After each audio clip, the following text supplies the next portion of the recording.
All right, it's 4:30. We're going to call this P&Z meeting to order.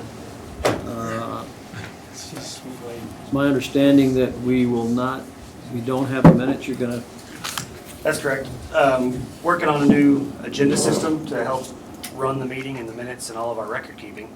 As we've been tweaking that system, the minutes came out less than stellar on the formatting, so we're going to keep tweaking that system. I'm bringing it back next month. sounds like a plan. So, and just a quick announcement for everybody, we do have folks in the lobby as well, so we'll be calling names for the speakers.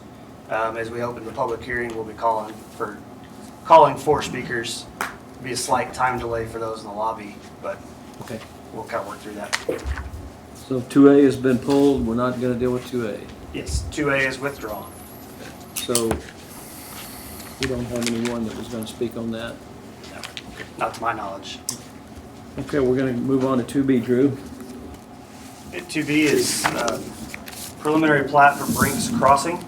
That's 203.35 acres out of the William C. Francis Survey number 16, abstract number 137 of the Nathaniel Hoyt Survey number 147, abstract number 178, also being a part of the same certain tract of 328 acres, describing conveyance from the LDB Corporation, recorded in volume 1149, page 213 of the official public records, Kerr County, Texas, generally located at 136 Camp Meeting Road. There's the preliminary plat. You got a couple tighter visions of it. Here's block 1 and 2. And there's block 3, your larger lots. So block 1 is zone mixed use. Block 2 and 3 are zoned R2, residential development. There's again their phasing plan. This does include a variance from the fire department on the access points because there is limited access off of 16 and Camp Meeting Road.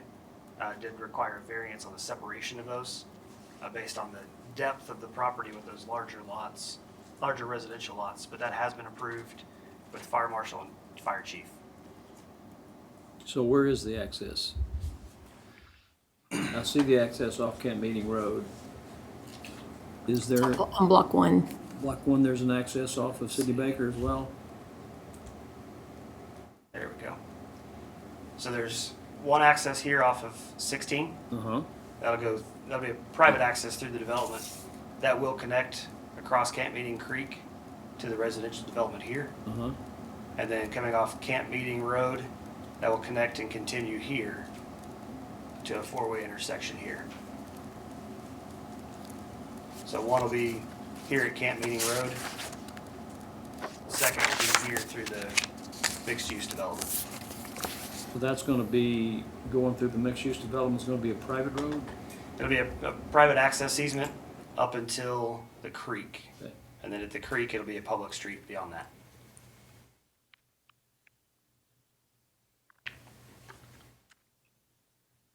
Is there someone here, before we get the speakers, is there someone here that wants to speak to this? I think we did have one speaker, Linda. Well, I've got her here. I'm just curious to know if there's someone here representing this development. Mr. Wellborn, did you or Jared have anything else to add? No, sir. The developer couldn't be here today, but if there's any questions. Yeah, Mike, could you give us a little insight into the, how the water and sewer is gonna work? Sure. It's kind of hard to see. The water and sewer is shown on there. The water is the W in blue line. It connects to a existing water main along State Highway 16. Hmm? There's also another one in front of the, that sign, no, that's a Hosanna Lutheran. Hosanna Lutheran, Lutheran Church. yeah. And there's water and sewer at that location also. Capacity's plenty for what we're doing here. Yes. There was a capacity analysis, and Kyle, if you want to expand on that. It does account for this and other vacant properties in the area. Right. If you'll recall, this came in previously when Vintage Heights was still actively going. Vintage Heights had the Phase 1 reservation. The analysis was done subsequent with that Phase 1 reservation. They still have capacity to do this with that. subdivision going for phase one. Now, the Vintage Heights is out, they actually have a little bit more, but we still have the Vintage Heights, old property of Vintage Heights capacity still available, because this project essentially took that capacity in hand and still met that requirement. Thanks. So there's no, this is just a preliminary plat that starts the process on them doing what they want to do, and they'll still go through the process with their development plans and. That's correct. They'll go through the remaining civil engineering design for infrastructure, water, sewer, streets, and then their final plat will come back following that approval. So staff recommends approval of the preliminary plat. Be pleased to answer any further questions. Anyone have any questions? All right, we do have a speaker here, Miss Linda Werline. She here? She is here.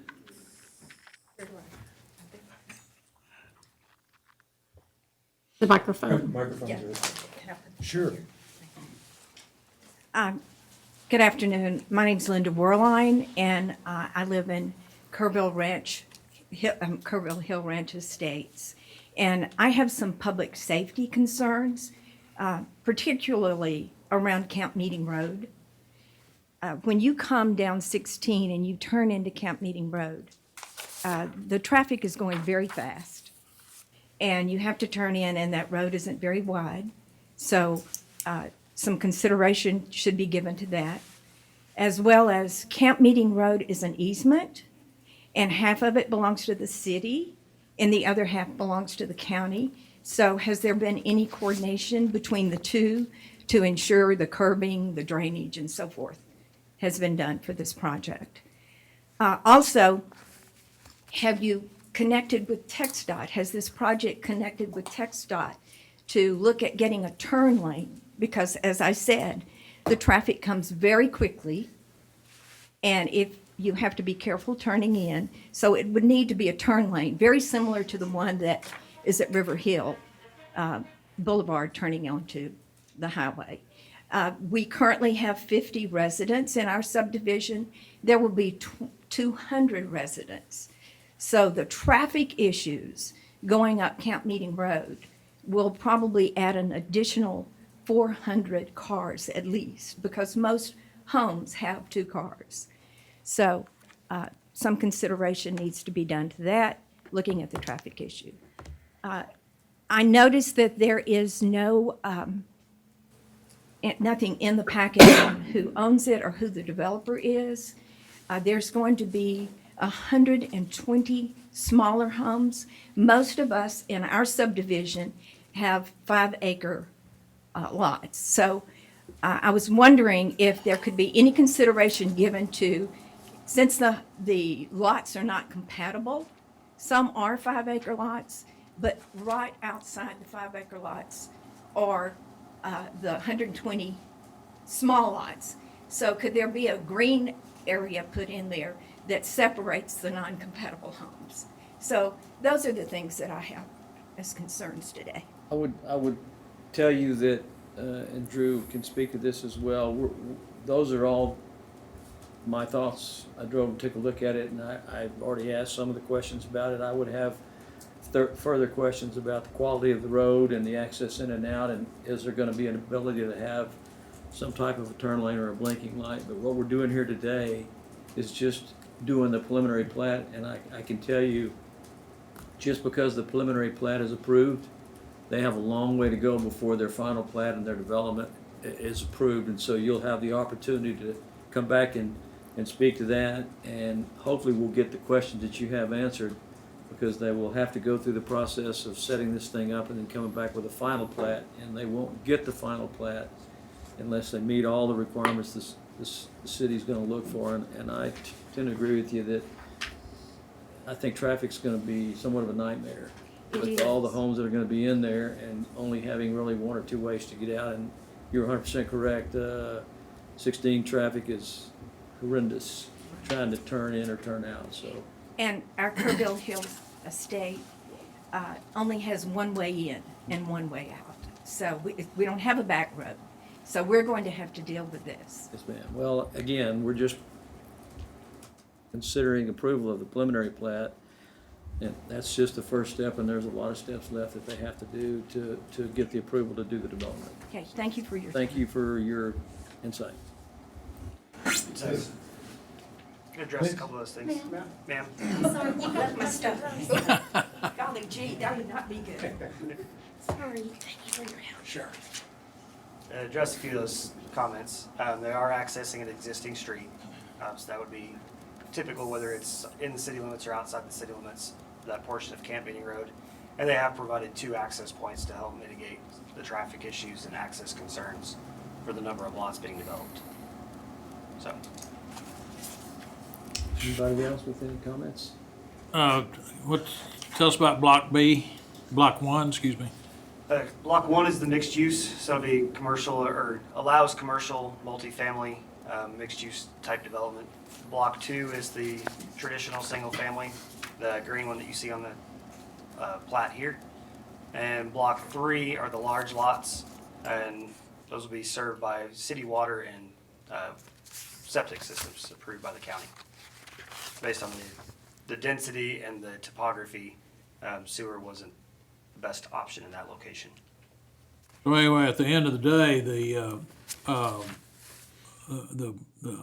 first access that you come through when you come from town is gonna be going through the commercial and the multifamily. Yes. So what's gonna happen is everybody's gonna go to Camp Meeting Road to access all of the homes, most likely. Is that a fair assumption there?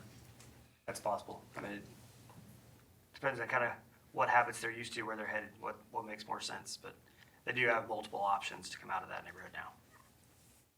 So that means Camp Meeting Road, for that stretch of it anyway, is really gonna have to be brought up to speed if it's gonna carry that much traffic. And that'd be part of a general maintenance schedule, whether it's city or county. So Well, oh, that's right, that's right. Have y'all spoken, correct. have y'all talked to the county at all about their joint ownership of the road, or? have you- Yeah, I did talk to the county. Interesting enough, they have a sign as you go up Camp Meeting. County and you maintenance turn left ends. And it said county maintenance ends. Saw that. So, yeah, it's kind of a weird scenario, because they're saying that they only maintain from the intersection of Camp Meeting and Loma Vuelta. They only really maintain Loma Vuelta. And Camp Meeting, yeah. It's actually shown to be in the county's limits, outside of the city limits. The road, Camp Meeting Road Camp is? Meeting, right. Shown to be what? Out of city limits, but I guess the city, do you know if the city maintains that? That's, I'll verify, but I believe that's in our annual maintenance list. It's in your annual Which would maintenance agree- list, or it's in the city? Agree with what the county, Well, in our annual maintenance list. Right Which now, therefore means it's a city street. It's an access easement, and so therefore not really right of way as you would consider city streets. And like I said, I'll verify, but if I recall correctly, that was one of the potential, I think, priority 3 groups in the reconstruction phases that we looked at with bonds. But, you know, city maintenance still, as Mike alluded to, in the county, because it's a city granted public access to Loma Vuelta. So you guys don't have any issues with putting 130, 125, 130 homes back in there with, I'm not sure, you know, how the road is handled. It's in your maintenance, but it is in the city or it isn't in the city? Do we have a, it is not in the city, but it is treated as a city street. right. Typically, we design, collectors or residential streets. This would meet the category. Say if it's in the county, it's as wide as the county road, and in fact, the residential subdivision portion is actually wider than the typical county yeah, road. I don't see an issue with the width of the road. I'm just curious to know if you put, right now, there's no traffic there. Basically, there's, nobody uses that road unless you're going to church, you live Right, out there. that's what I was gonna allude to. When the church did some additions, I guess it's been about 4 or 5 years now, they did some improvements on that road, and kind of what we envision as far as the big load when church lets out. That's what we're envisioning with this loading from the residential neighborhoods. And actually probably a little bit less. We don't expect them all to go to camp meeting. And I don't think we've heard anything from TxDOT as far as requirements on 16. But yeah, that's something that's also subject to the subsequent civil plans once we get past the preliminary plat. So once we get past the preliminary plat into the civil plans and the final plat, will it require a traffic study? We'll have to see what TxDOT's requirements, being that it impacts their roads. I would lean on the fact that they're likely going to. But right now, in our current code, we don't have that. Pretty big factor in the final plat approval. Right. So, and even our civil infrastructure. All right. Anybody else? No other questions or comments? I guess we can entertain a motion to approve the preliminary plat as presented. I will make that motion. Motion, do we have a second? Okay, we have a motion and a second to approve the preliminary plat as approved. All in favor? Raise your hand. This passes. We're gonna go on to 2C. Drew? Thank you. 2C is preliminary plat for Bluebell Estates, Phase 2 being 14.21 acres, more or less comprised of 1.71 acre of land, more or less described in a certain cash warranty deed document 21-06114, the real property records of Kirk County, Texas, and 12.5 acres more or less is described in a certain cash warranty deed document number 21-06115, the real property records of Kirk County, Texas, the Walter Fosgate Survey number 120, abstract number 138 from the city of Kerrville, generally located the north end of Creek Run and Elm Ridge Road.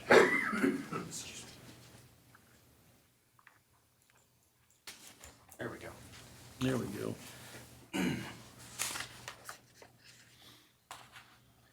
here's that plat for you. Again, this is connecting to Creek Run and Elm Ridge Road as Phase 2 of Bluebell Subdivision.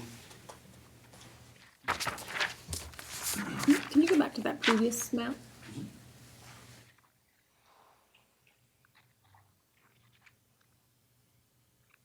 Yeah, I don't think, You're right, it doesn't have it. no access to Holsworth. That's correct. It does not have any access to Holsworth. See at the bottom of the screen is Bluebell. Here's Creek Run and Elm Ridge. And it would make that U coming back through, so it'd all be accessed off of Bluebell with the remainder of the neighborhood. So you actually do have Creek Run access twice? Elm Ridge and Creek Run. That was Elm Creek. Say that again. Elm Ridge Run. Creek Run merges, looks So like here's into Creek Elm. Run. I think you're seeing a drainage easement that cuts through the middle. Yes. That's a drainage easement. So that this Elm Ridge Run, that is actually not an access point. Correct. So it's just Creek Run. Well, there's two access points that loops around to both roads. Yeah, this is Elm Ridge. And here's Creek Run.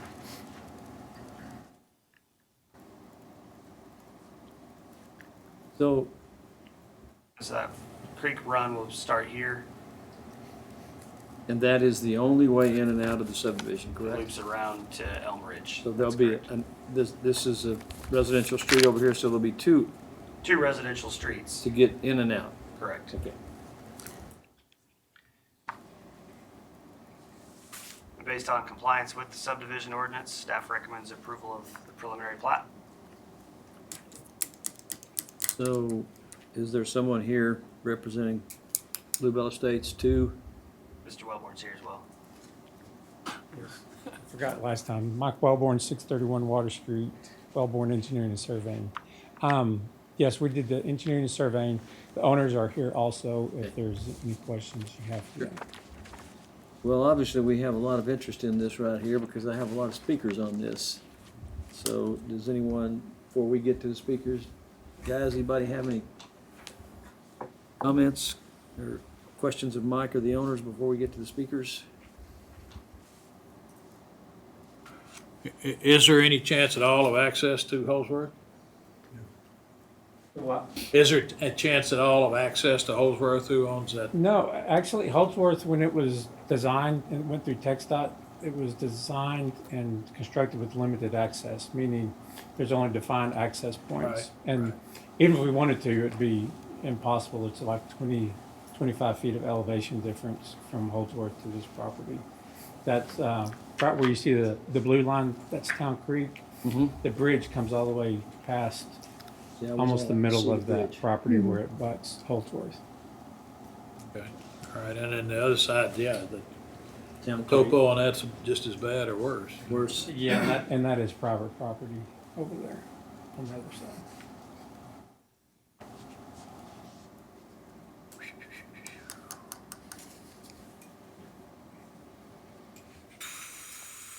I mean, I have a couple of comments. I really looked at it and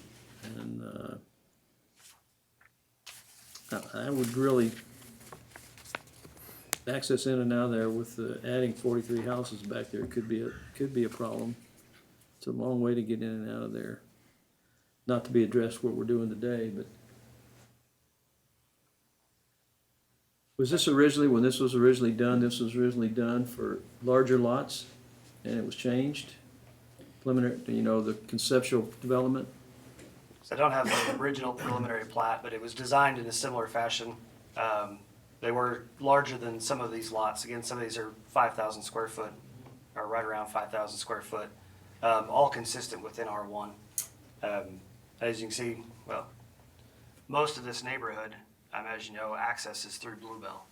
So there's only a few few connections out to any arterial from this entire neighborhood, not just this corner. It is the last phase of this development.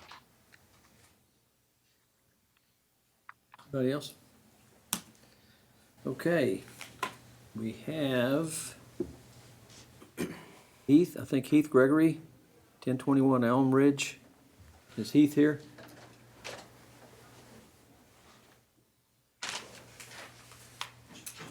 Hello, Board. How are you today? Thank you for having us. You've addressed some of my concerns already. I live at 1021 Elm Ridge, which if the map's up there, I'm right on the corner of Elm Ridge and Bluebell. We've lived there for 5.5 years. We have 3 girls that play hockey and jump rope and skip and do all sorts of things in the street like we all used to do when we grew up instead of being at home on technology. And my first main concern would be if we put 43 houses in here, that's going to be somewhere between 80 to 100 cars a day that are added to our traffic load. That's not going to be very conducive for kids getting outside and playing in the streets. I mean, I bet half of us in here have played football on the street before. So that would be my first concern, is that there's a lot of traffic concerns here. There is no other way out. It's all coming that way. And Drew, even kind of your implication there, yes, we all have to have access this way. It's already a lot of people coming in and out on one entry. So that would be a concern. My second would be, and I love that we have this, and a lot of effort was put into it, would be the 2050 plan, right? I want to first and foremost say I'm all about development. I'm not here to say stop the development. I'm here to say y'all need to consider what you're doing with this development, because everything it seems to be being put before this planning and zoning committee is 5,000 square foot lots. Well, not everybody wants to live on a 5,000 square foot lot. 26 homes in our subdivision want to live on a half-acre lot. And I'm pretty sure there's other people out there that would love to live in our subdivision on half-acre lots. I'm not a developer. Mike is, or an engineer. I don't know that works, but I'm sure there's a way to do something different than having all these tiny lots and tiny houses. I don't know what size the houses are going to be. I apologize. Tiny lots in what was designed to be estate lots. Our plan actually says, our 2050 plan says, for land use, it needs to make sense within the context of individual neighborhoods. So this can't be a blanket decision of, okay, well, it meets the R1 guidelines for 5,000 square foot lots. That's not taking into consideration our individual neighborhood. It also says under housing that it's imperative to put in place protections for existing neighborhoods. Well, I don't see any protections being put in place for our existing neighborhood with this preliminary plat. And so my concern would be, if you're voting to approve a preliminary plat, most likely it's going to move forward and our voice isn't going to be heard for what we have here in Bluebell Estates is a very wonderful neighborhood where we know each other. I mean, you're going to see it. We're all here. And we just want you guys to consider that before you move forward with something like that. So, thank you. Thank you. All right. Lamar Kimball.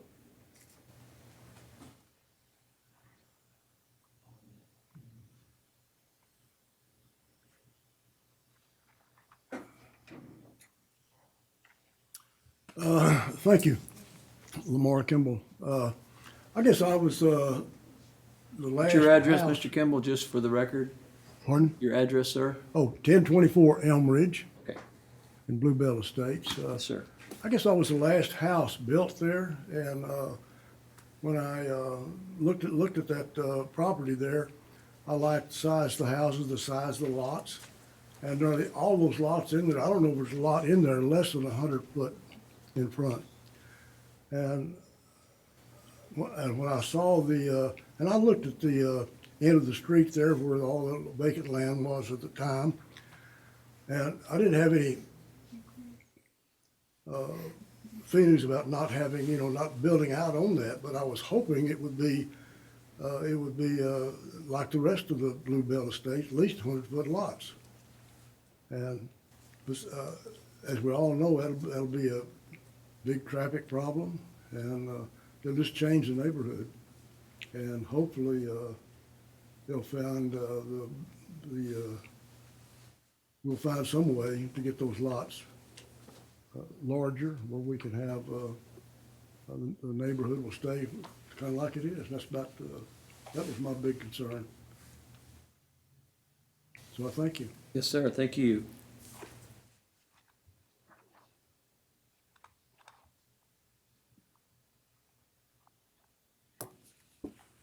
Kyle Pryor.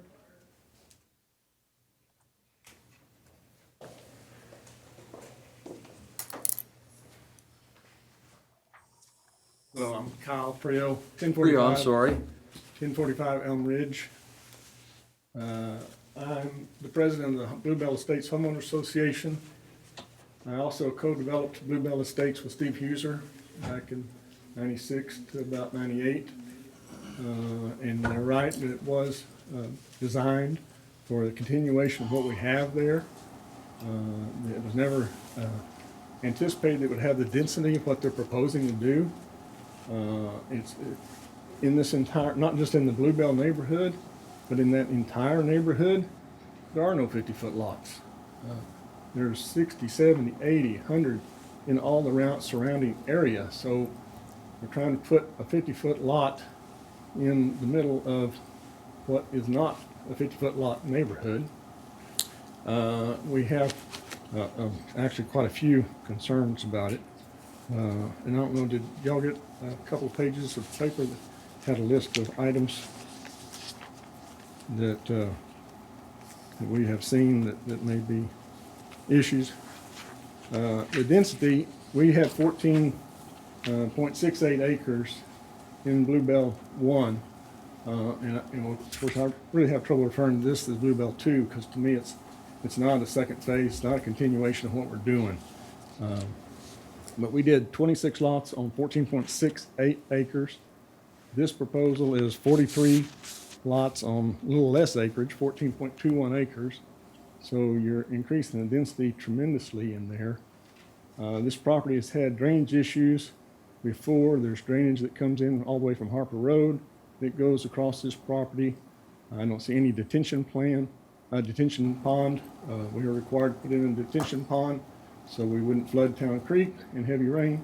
I don't see that here. In fact, right now the property is pretty well cleared, scraped, dozed. Trees have been knocked down, trees that could have been saved. We worked real hard to save our trees. We even have an island that the city let us do to save some trees. There's not been any of that going on this phase. If we had a heavy flooding rain right now, a lot of that disturbed topsoil would be in Town Creek rather quickly. As Heath Gregory said earlier, the 2050 plan is supposed to kind of look out for existing neighborhoods. We don't feel like this is even getting close to that. It looks like trying to maximize lots at the expense of anybody that's in there. We've got some other questions about, well, obviously the traffic. The sewage lift station that we put in was originally designed for about 2650 or so lots. I hear somehow now it's capable of handling this additional lots. I'm not sure how.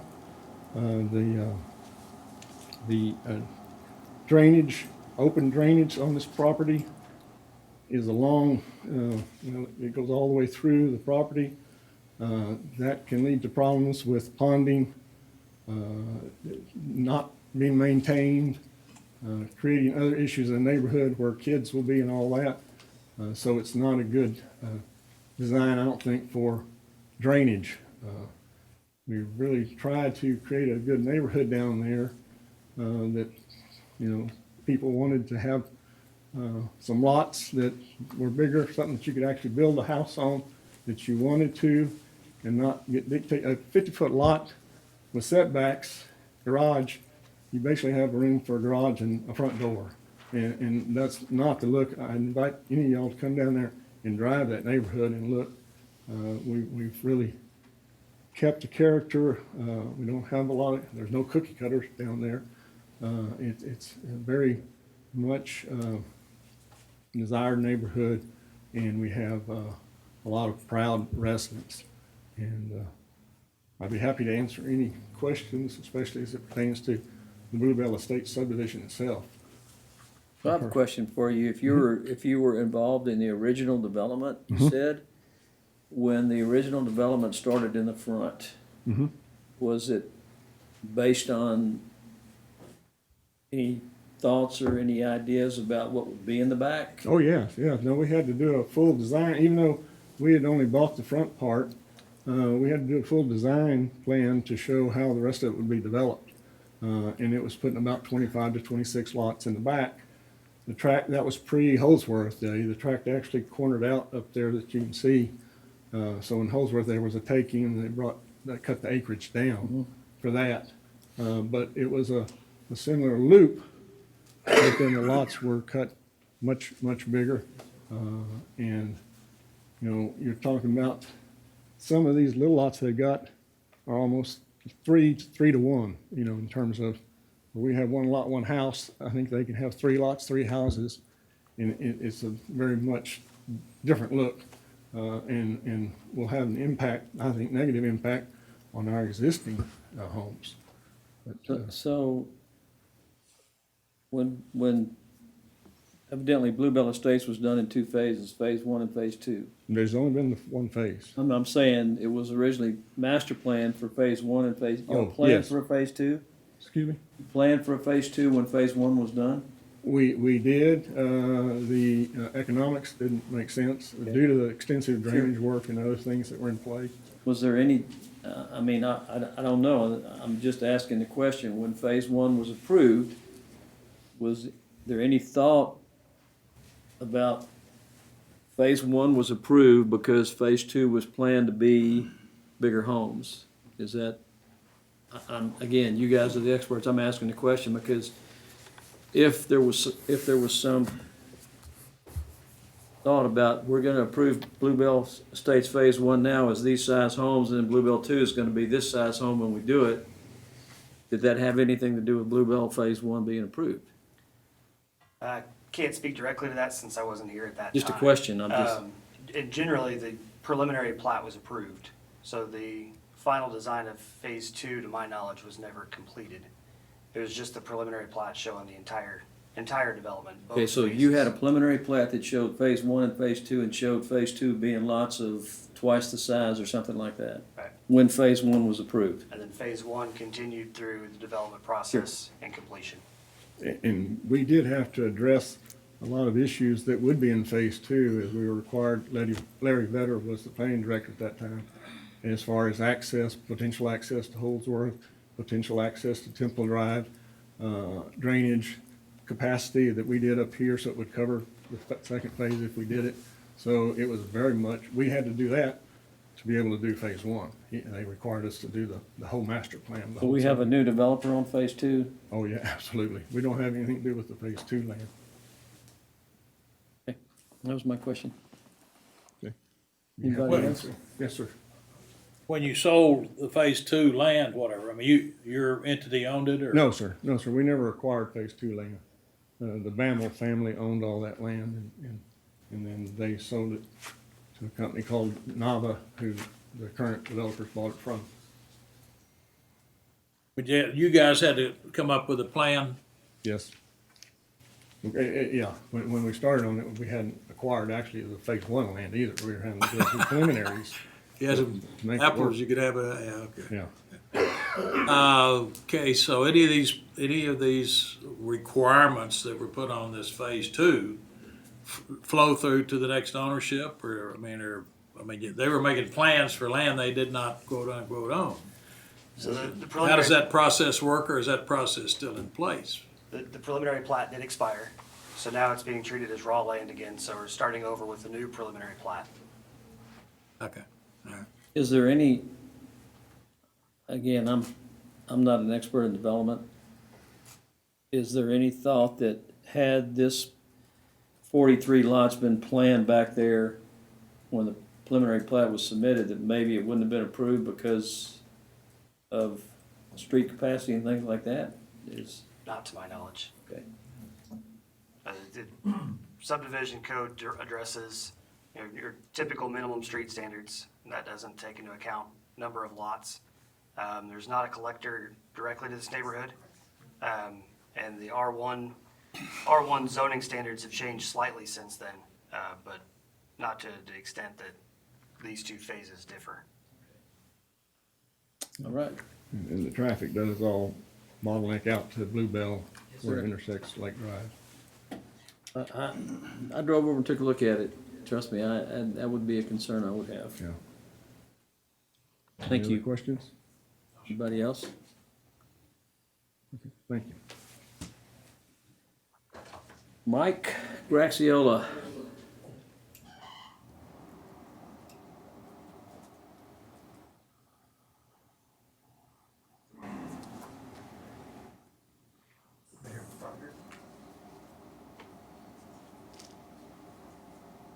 Hi, I'm Mike Graxill, 1048 Elm Ridge in Bluebell, and there's not a lot I can add that my neighbors have already shared with you, but I would ask that y'all take in consideration the number of additional lots that they want to build on the acreage that is equivalent to what we already have with 26, 28 homes, and they're asking to build 43 more.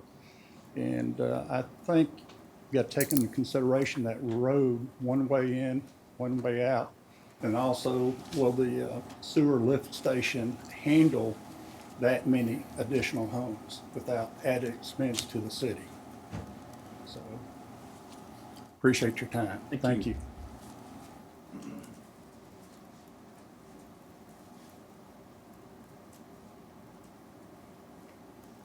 Roger, looks like Pelton.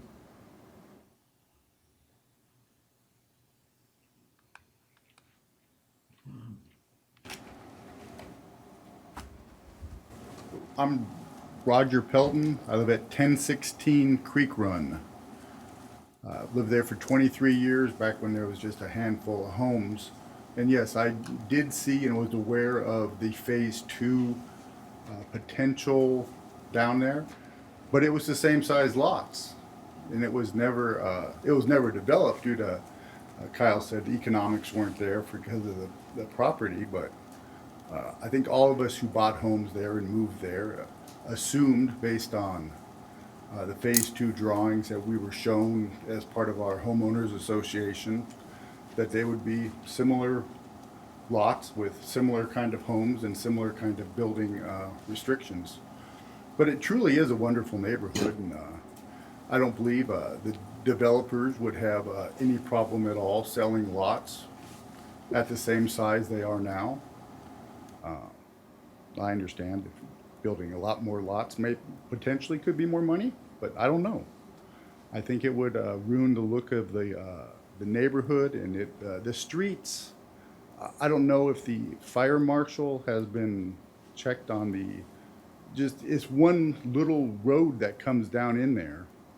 Yes, there's two roads in there, but it's one road that feeds into that neighborhood. And so just 100 new cars that's a lot of traffic. But that's all. I know Kyle and I know Heath, they're my neighbors, and Mike, and they're saying what we're all thinking. It's just a lot of homes, and it doesn't fit with the look or the rest of the neighborhood. And it wasn't what those of us who bought homes in there, it wasn't what we were expecting. And we knew what we were expecting because we saw the plats, and it was they were all half-acre lots like ours were. And so that's really all. Thank you, sir. Thank you all. So I think that's, unless there's someone that didn't sign up, that's the only speaker cards I have. Did you sign a card? I didn't sign a card. Well, step up then.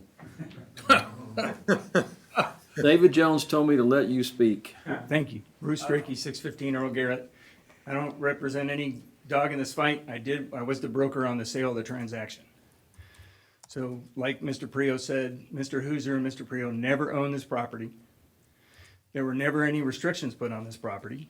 When the city bought the land for Holdsworth, the city restricted them from access to Holdsworth. When the sewer lift station was originally built, it was built for the capacity of the homes that you see here with the, I think it's 24, 28 plus the 43. That capacity's there. There's no increase to the pumps. There's no increase to the piping. That lift station is good as it is. We paid for a study before we closed on the property. If you look at non-collector neighborhood roads, for example, Yorktown, from above where it's just one connection back, there are over 100 lots currently built on Yorktown on a neighborhood street. I'm sure Mr. Burrow can address the capacities for neighborhood roads and the traffic. If you think about Yorktown and the preliminary plat that was never done on the additional 50 acres, there were another 250 homes planned. But you know what? That was never done. Somebody ended up buying the 50 acres. I've talked to several gentlemen from this neighborhood who have told me over the years they've thought about buying this land to avoid this very thing, and they didn't do that. So I'm here as a property rights person. I'm a broker here in town. This is what we do. This meets the subdivision code. It meets the zoning code. We've met with the fire marshal. We paid for a study on the sewer. Traffic, less than 100 houses is not too much traffic for that road as a neighborhood street in Kerrville. I get it. You know what? I would love to live on the end of the street with 20 houses. I respect that. But these folks have put up their money to do something that meets all the city guidelines. And we don't want it in our backyard. I don't respect that. That subdivision was originally done by Mr. Hooser and Mr. Prio. Mr. Prio spoke this evening. And he even said it didn't make economic sense. I've talked to Steve. They were so glad to sell the last of the lots. So I'm just here. We're here in Texas. It's a big property rights state. We've met all the guidelines of the city. In my opinion, as a commercial broker and development broker here in town, and I'm sure that the civil engineer and the city engineer have looked at all those things. And we got to go through the final, or they have to go through the final plat and the construction drawings. So I get it. I'd love to live on with 24 houses. I respect that. I really do. I understand why they're upset.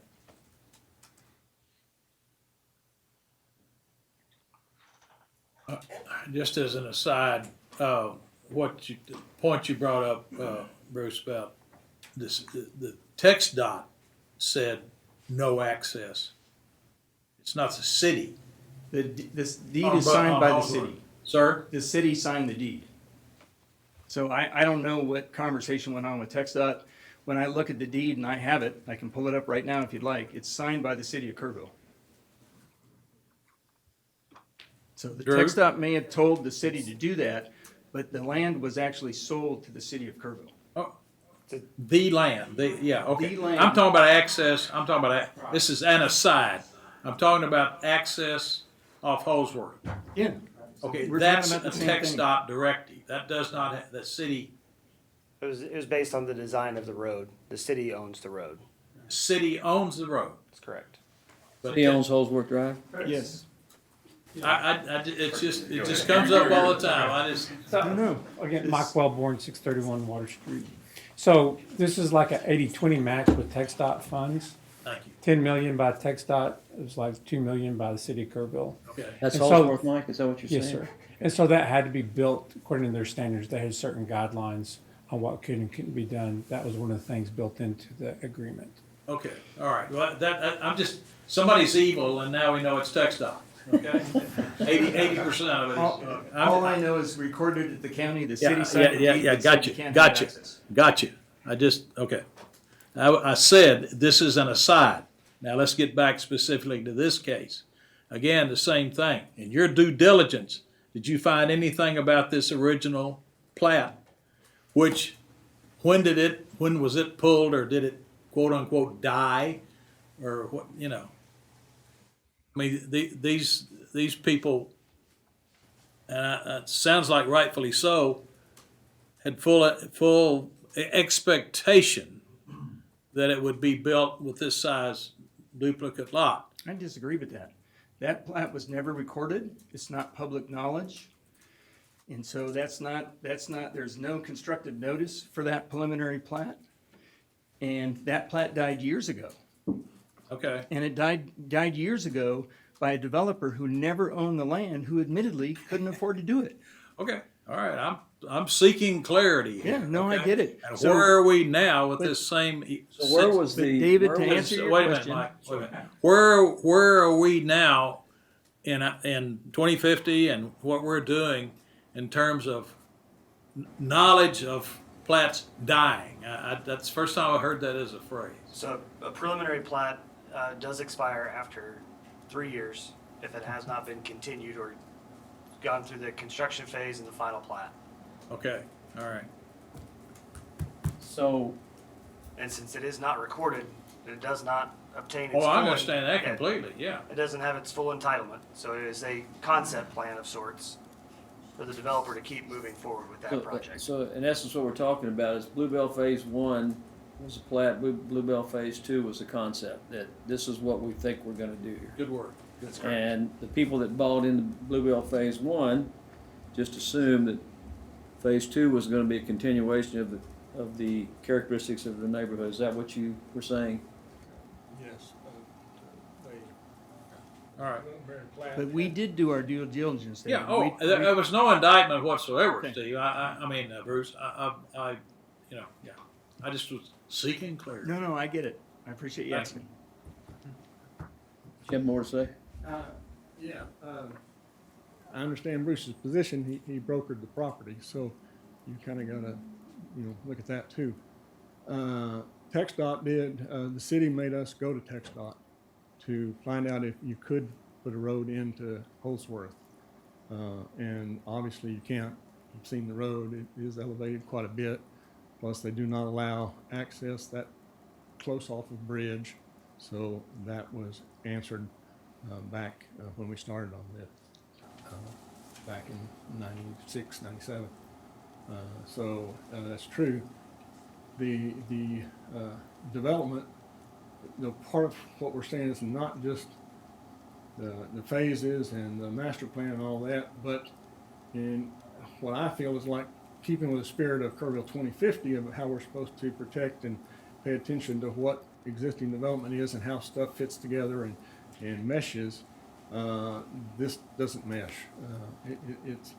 It's a very different plan. It's going to be a very different development.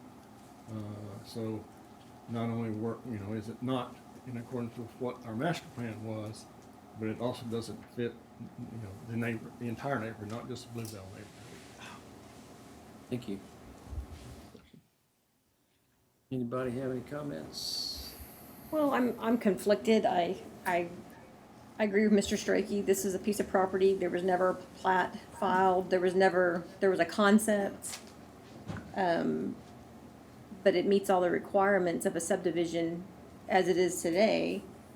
And I also appreciate that we've got some lot inventory coming on in Kerrville, because that's obviously a problem that we've been discussing for years. Even if it is small homes, because not everybody can afford to buy a large lot and build a large home on it. But I also understand what Mr. Prio is saying, is there was a concept that these homeowners were aware of and maybe made their decision to purchase accordingly, but there's not really any legal ground to that. Michael, I like to throw in my 2 cents. Sure.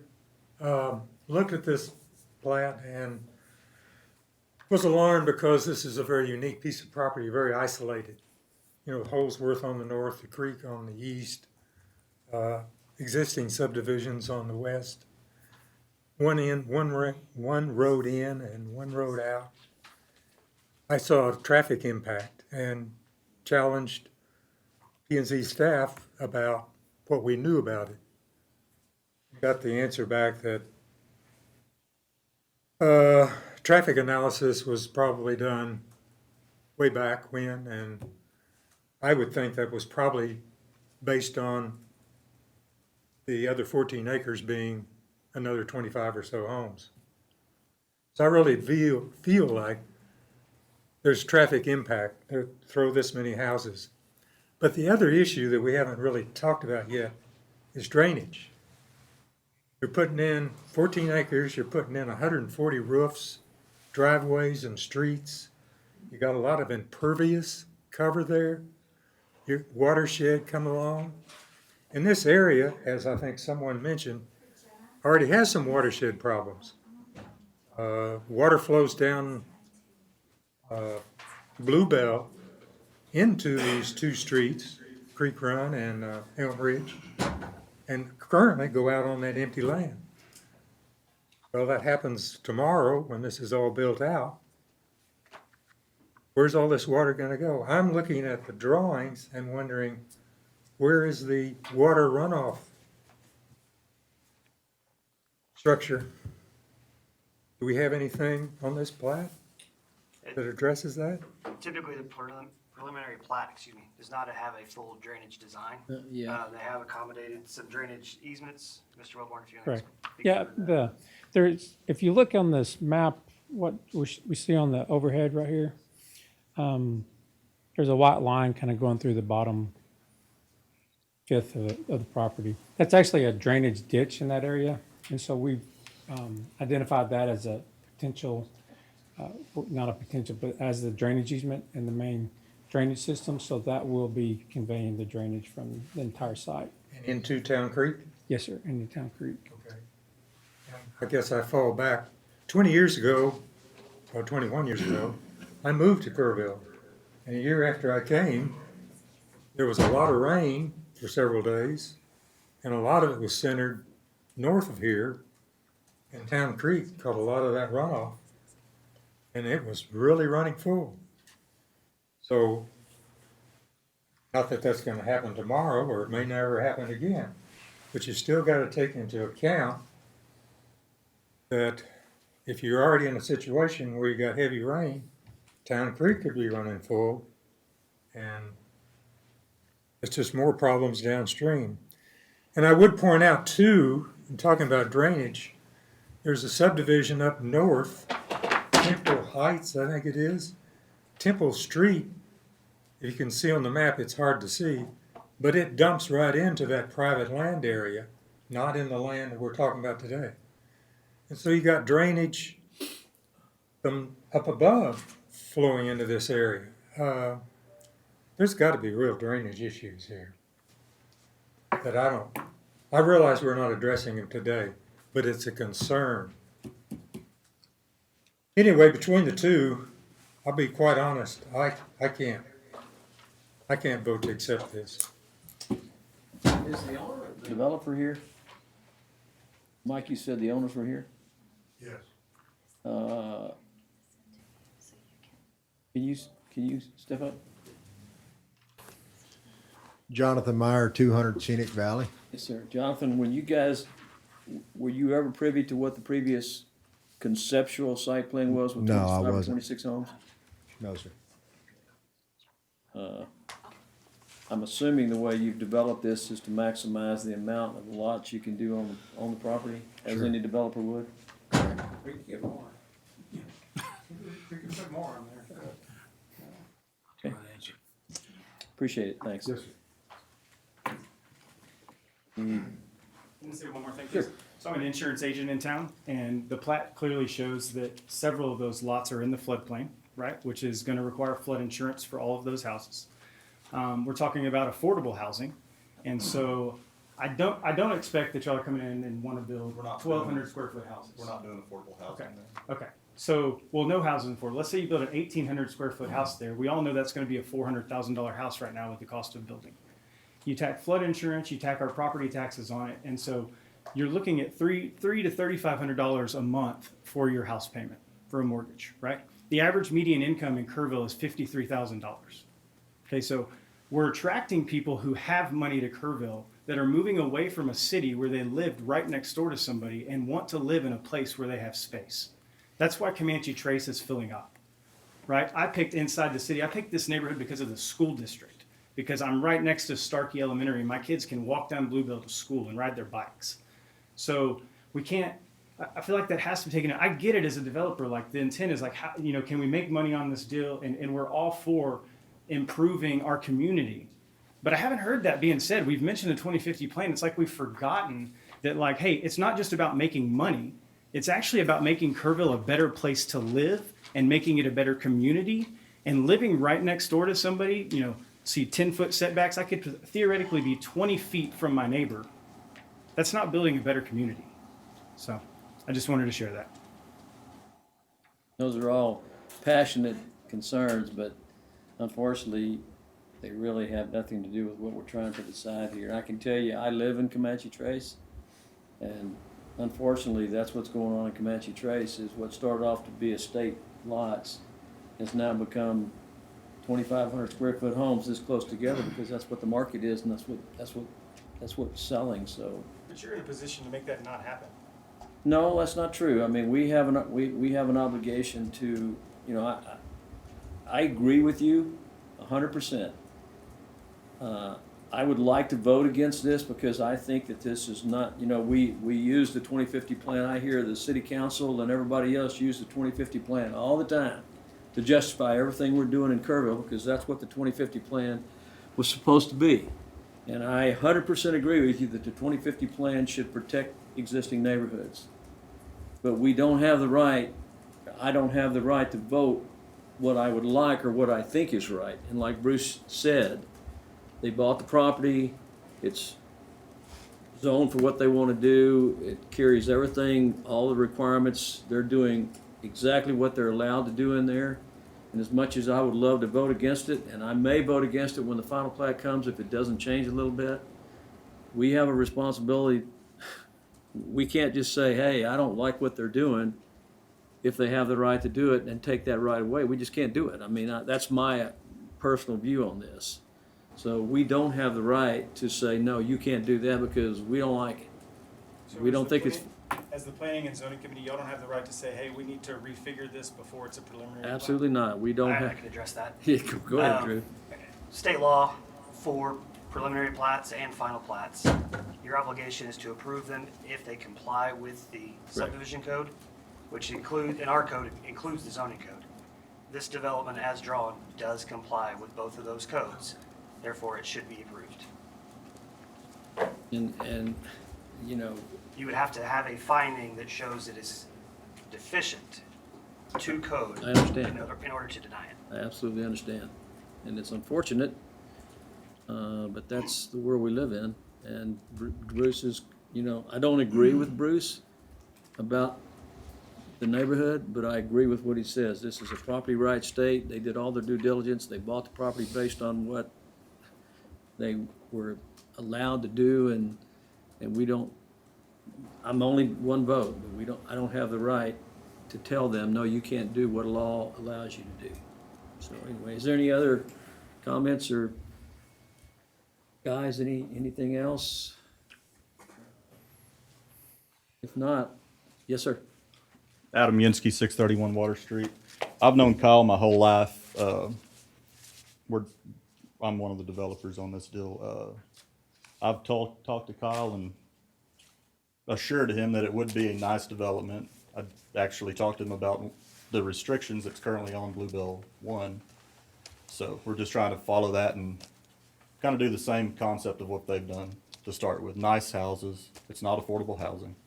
So same restrictions as they have, 1,800 minimum square foot, which we have not done our restrictions yet, but we are currently working with an attorney on that. So just wanted that to be heard. Okay.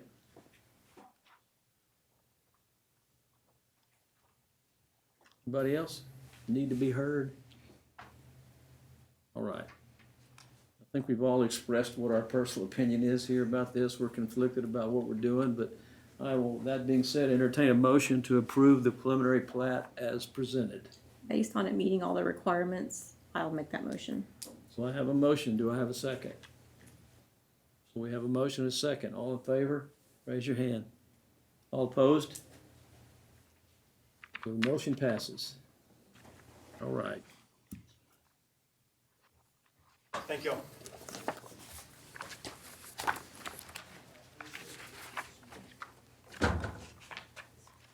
So we're gonna go to 2D, Drew. 2D is preliminary plat for Weston Home Place, Phase 2. Preliminary plat being a certain, or all of a certain tract or parcel comprised of 8.57 acres out of the Samuel Wallace Survey number 114, abstract number 348, City of Kerrville, Kerr County, Texas. Said 8.57 acres being part of a certain 51.07 acre tract of land recorded in volume 522, page 721 of the Real Property Records, Kerr County, Texas, generally located at Weston Loop. Here's the preliminary plat. Zoom in a little closer so you can see it. This is extending Weston Loop and Bow Drive for kind of a horseshoe and an additional cul-de-sac. There is a secondary emergency access off of Bow Drive connecting to Bow Lane. Go back to the aerial real quick. So Bow Drive will continue, and there'll be emergency only access to Bow Lane coming off this dead-end street.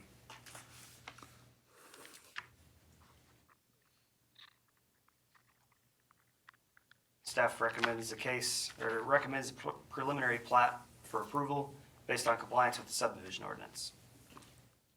Pleased to answer any questions.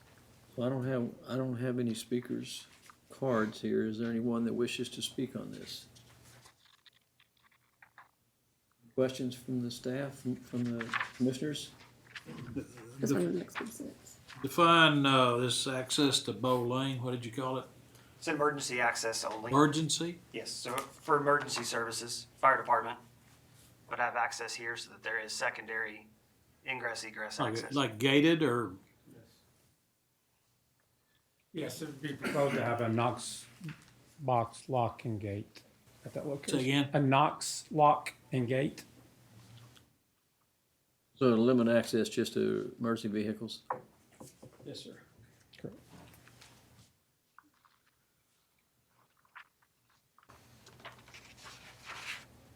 Is this conceptually affordable housing? Are you on the? Yeah, it'll be Adam Yinsky, 631 Water Street. It'll be, it won't be. No, these are, I'm just building the lots. I'm not building the houses. You're a No. simple, Get that simple disclaimer man. in pretty quick, right? So there's a local builder in town that's gonna be taking down all of these lots, very good builder. And I'm not sure what the original restrictions were for Weston Place, but I think it's gonna kinda come along with that. So, Yeah, this one's subdivision was actually master plan, similar layout to what we have, and so it's just a continuation of that. What's the average lot size there, Mike?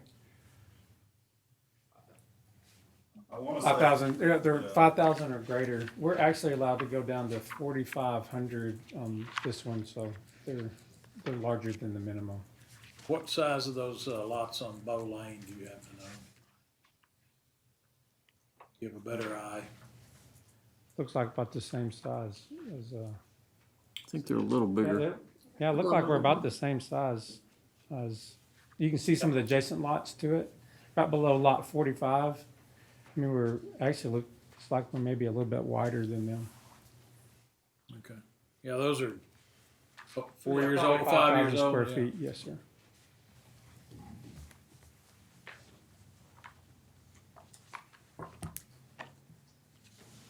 I guess we heard nothing from the neighborhood, anybody that was notified within 200 feet. Plats don't require notification. Okay, good. Anything else? Any questions, guys? I like this one, it's a smart development.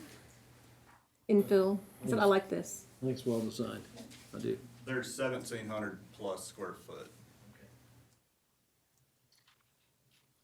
All right, if there's no other questions or no other comments or anything, I'll entertain a motion to approve this preliminary plat as presented.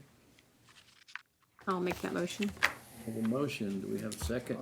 Second. Motion and second. All in favor, please raise your hand. Motion passes. So 3A has been pulled. So we have a public hearing, consideration action on 3B. I'm sorry, 3 is. Oh, 3A is, I'm sorry, 3A is, it was the other one that was pulled, so we'll do 3A. We'll go through this before we open the public hearing. Yes. So 3A is an ordinance to change the zoning from C1 neighborhood commercial to R1 single-family residential district on a portion of Lot 1 Overlook Hill Subdivision, generally located at 1478 Bandera Highway. Go ahead and go through our full staff report. Here's photographs of the property from across Bandera Highway.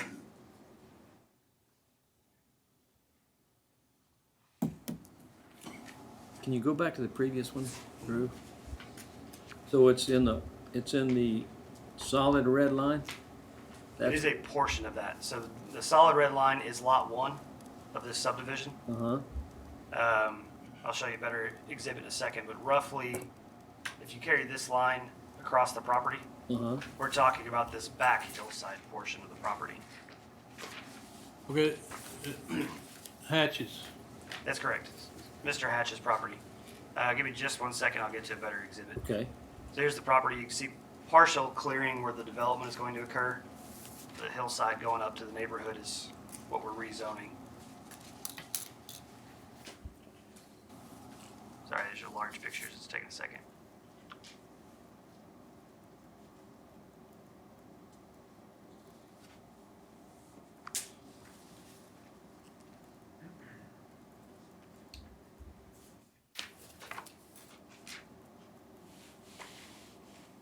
So here's the cleared area that you saw in the photograph. Mm-hmm. The red outline is what we're actually rezoning. And how From big? commercial back to single-family residential. If it's approved, Mr. Hatch is planning to replat that back into the neighborhood, back into his residential home. What was our previous history on this property? What did we do before? It was previously zoned R1, both Lot 1 and 2. Was rezoned to C1 for the neighborhood commercial. As they finalize their development plans, they don't need that depth and can't build on that hillside. So they're taking it from commercial back to R1. But leaving the frontage commercial. That's correct. The two lots that you see in front of that along the highway are continue to be C1.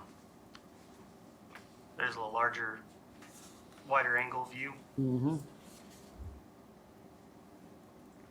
So that remainder kind of bow tie shape will go back to R1. Those two lots will remain C1 fronting Bandera Highway.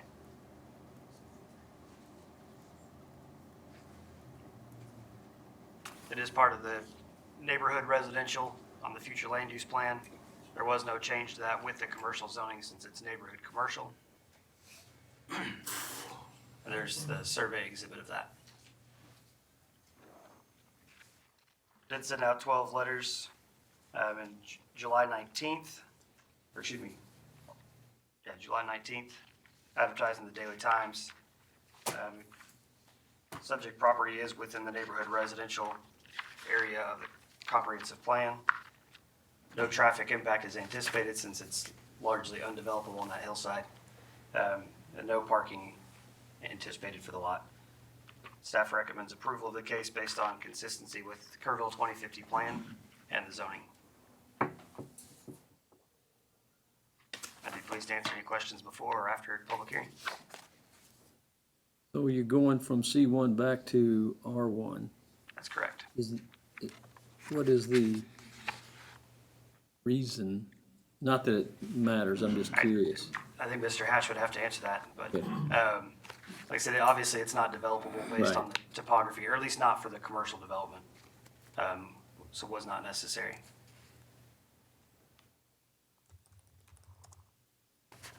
Any questions? All right, I'll entertain a motion. Oh, wait a minute. Public hearing. Open the public hearing. We'll open the public hearing on this at 5:40. If anyone wishes to address this issue? There being no one, we'll close the public hearing at 5:41. So I will entertain a motion to approve this zoning change from C1 back to R1. We have a motion. We have a second. We have a motion and a second. All in favor? It is approved. Taking it back to R1. Steve, did you catch that one? Yeah.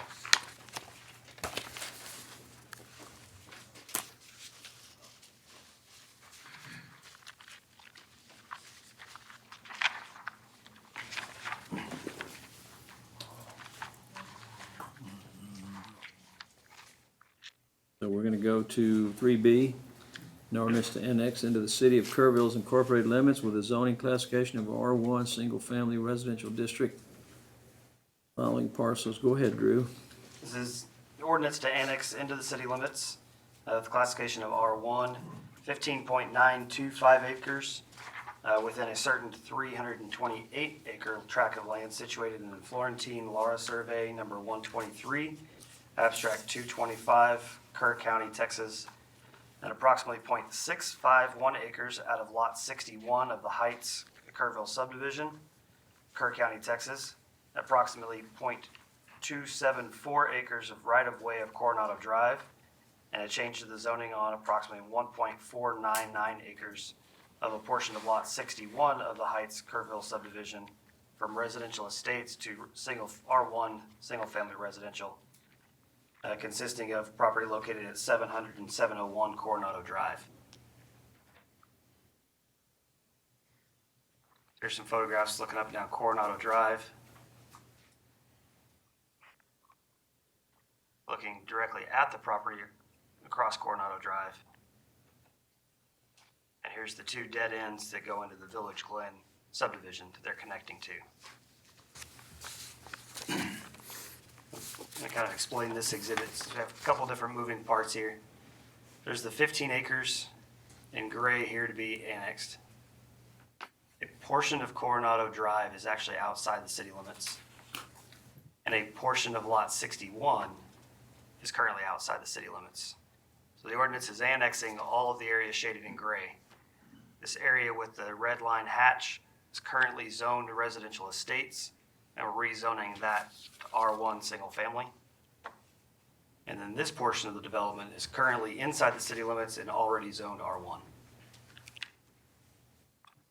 So like I said, a couple different moving parts. And here's the concept plan for the property. So connecting to the two existing streets as required. Connection to Coronado Drive, and the second connection up here to Coronado Drive. And then they're actually proposing, oh, excuse me, I don't have the second page.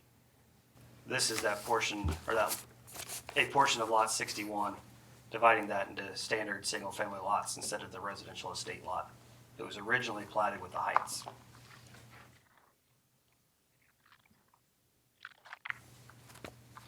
There were 47 letters mailed out on August 19th, advertised in the Daily Times August 12th. Go a little further. Oh, excuse me. Area around it is zoned R1 for Village Glen, RE for residential estates for the Heights to the north. It is consistent with the Kerrville 2050 plan. There is a minor change since a portion of this is designated as rural living. We'd be changing that to neighborhood residential, consistent with the Village Glen neighborhood. Staff recommends approval based on the consistency with the adjacent development and the objectives in the Kerrville 2050 plan, and including that amendment to the future land use plan. Be pleased to answer any questions before or after public hearing. Well, we will open the public hearing. We have a couple of speakers. Y'all want to have questions after? Okay, so we're going to open the public hearing at 5:45 on this Cibolo Trails. And I do have a couple of speakers. Axel Peterson.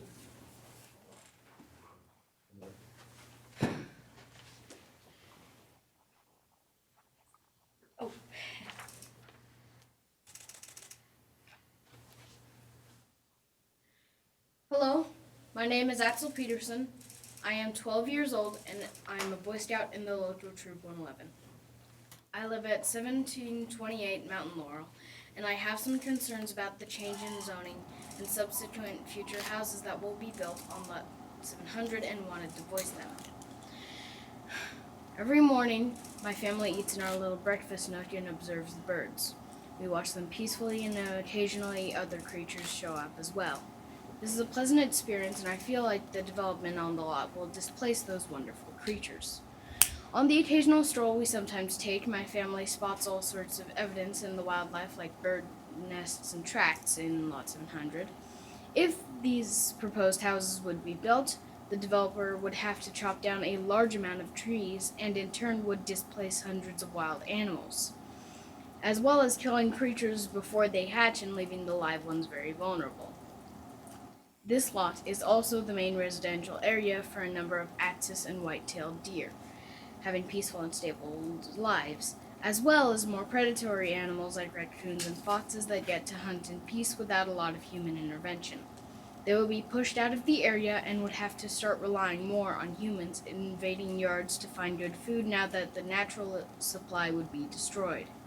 The small rats that occasionally visit my family's yard, and that we enjoy the viewing of, would have to put much more effort into finding food and would likely be a nuisance to the new houses to get some. In conclusion, I believe that it is a bad idea to create a lot of houses in that spot, as it would not only harm many animals, said creatures would start relying on future residents for resources. Thank you, Axel. All right. Appreciate it. Thank you for listening to my concerns. Well said. Jenneth Peterson. Hi, I'm Jenneth Peterson. I live at 1728 Mountain Laurel. I'm a retired Department of Defense engineer and former construction project manager. Not germane to this project, but just I have some experience with construction. I have in my hands a petition that has worked its way through the 24 impacted houses. That'd be the houses that are directly to the south of this property and that are currently in the watershed of the existing lot as it is. Concerns that are addressed in this petition, and I've provided a copy for the board to have so that you can validate the signatures if you need to.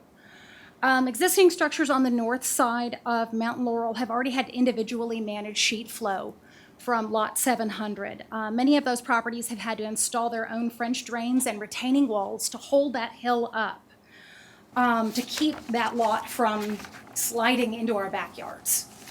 Because that property is county property, we really have no recourse. We do the best we can with French drains and retaining walls, and a lot of us invest a lot of time and money in pushing the hill back.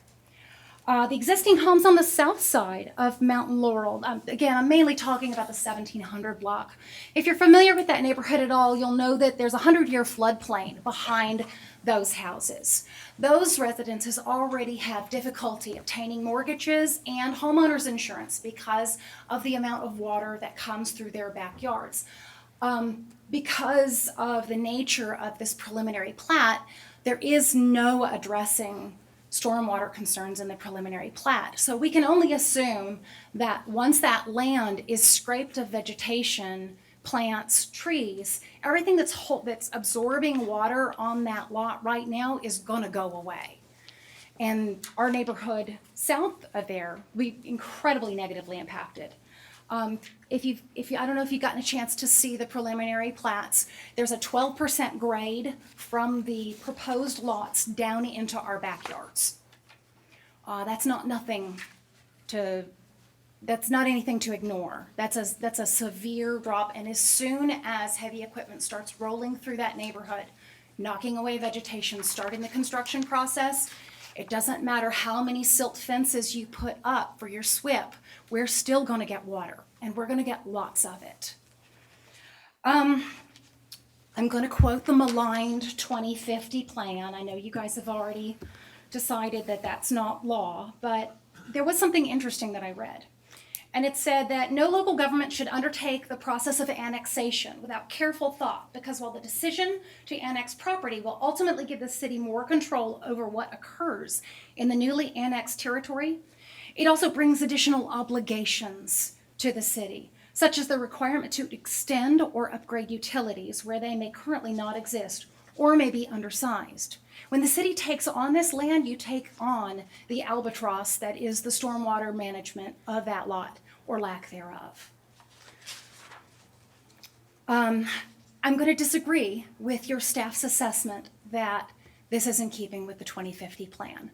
I've looked at all 5 growth. The comprehensive plan has 5 different growth scenarios. Not a single one of them shows this lot being developed. Every one of them shows this staying outside of city limits, and the plan shows it staying green. The local real estate agents have been sold a bill of goods by Heights LLC, telling residents who are buying homes in that neighborhood that that's going to stay a green belt. I bought my house a little over a year ago, and that's exactly what I was told by not only the listing agent, but my buying agent.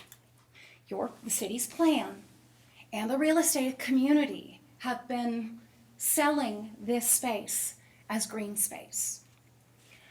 I don't know if this is even an official acceptable petition. There are 24 houses that are going to be impacted negatively by stormwater off of this property. I have signatures of 21 residents indicating that they are in opposition to the annexation by the city of this lot and the subsequent construction. I'm going to quote another little something to you, something I heard today. I guess talking about the residents. They can whine all they want, it's a free country. Well, you don't have the right to do damage to my property so you can make a buck. That's all I've got to say. Thank you. Ma'am.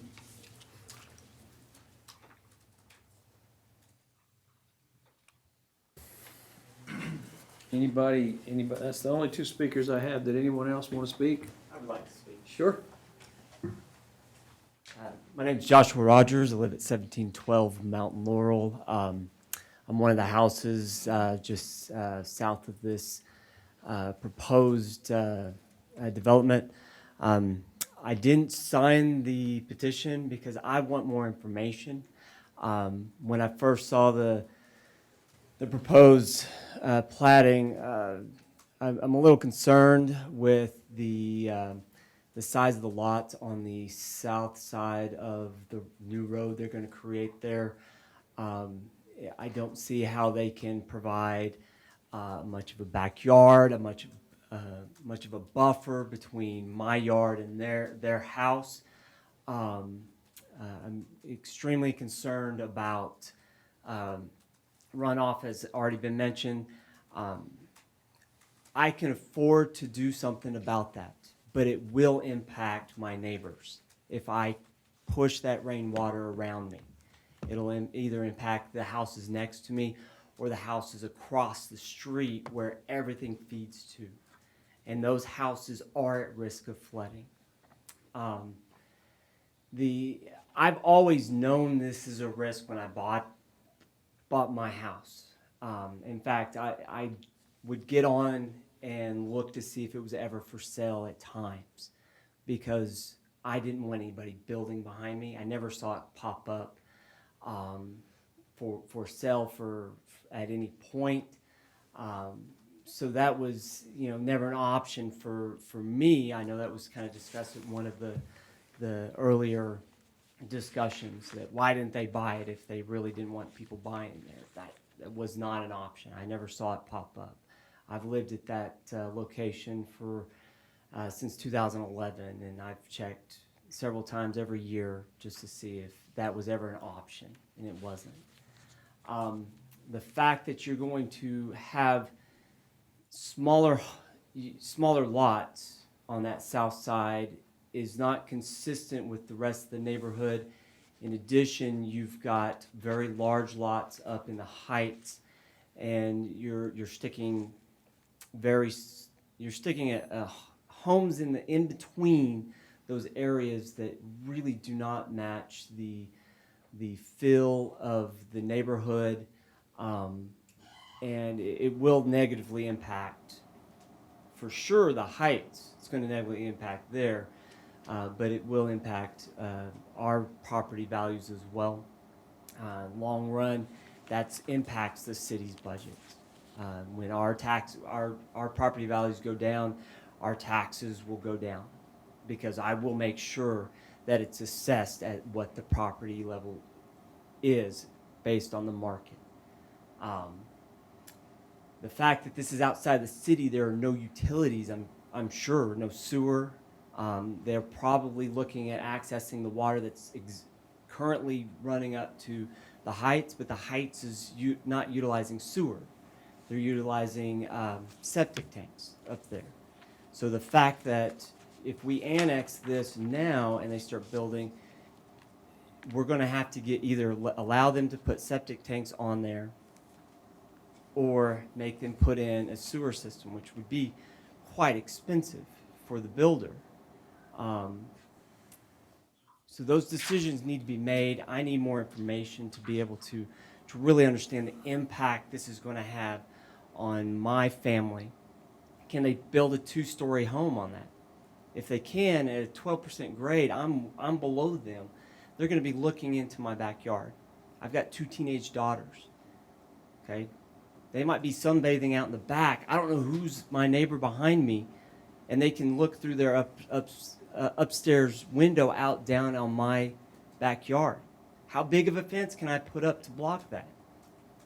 Now that does the city require that I can't exceed a certain height of fence so that I can protect my family? Okay. There's a lot of questions that need to be asked before we bring a piece of property into the city under the city rules that's going to impact city residents. Thank you. Thank you. We'll try to answer some of your questions once we get out of the public hearing. Is there someone else? My name's Edward Aldous. I live at 1820 Mountain Laurel. Back when the Heights was up there, they came out with a plat like this, and they showed that road going down that street. And I brought up the fact that water doesn't run uphill. And every one of these lots are lower than the street on the south side. The water, it's got to come down. It's going to come down into our property. And there's no way we can stop it. And there's no way they can make it go up. When I objected to the heights, they came up with a thing that said, oh, it's going to run down the street. Can't run down the street because the street's higher than the lot. This is a bad deal for everybody on Mountain Laurel. And I object to it. Thank you, sir.